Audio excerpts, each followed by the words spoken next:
çdo lloj marrëdhënie problematike me Iranin, edhe pse të gjithë mendojnë që Irani është një vend problematik me regjimin e tij pothuajse diktatorial dhe me mënyrën se si përpiqet të krijojë, le të themi,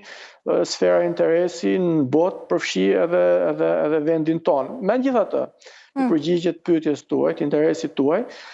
nuk kam menduar ndonjëherë seriozisht që do kishim të bënim me atë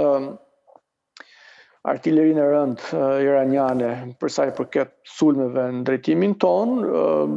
Mendoj, dhe kam argumentuar vazhdimisht që ekziston risku, cili nuk kapse dhe nuk skalohet, përderisa instancat më të larta, vetë Khamenei personalisht e ka konsideruar vendin ton si djalli i vogël, mas djallit madh që sipas tij është Amerika. Na ka vënë pozita, le të themi, armiqësore në këtë vend, po ashtu edhe instancat larta të drejtuesve politik të Rusisë, po ashtu na kanë konsideruar haptazi si vend armik në mënyrë të shprehur,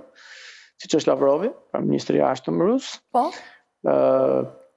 Për te rëndësisë të vogël specifike që ka vendi jonë në arenën ndërkombëtare, gjithsesi këto artikulime janë bërë dhe po them edhe një herë që ne kemi probleme natyrale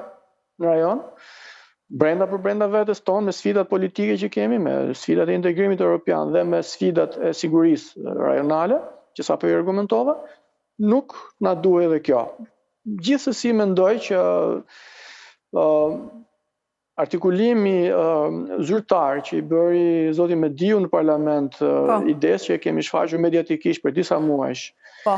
të nevojës minimalisht të mbledhjes së Këshillit të Sigurimit nga ana e presidentit, i cili është një këshill konsultativ. Gjë që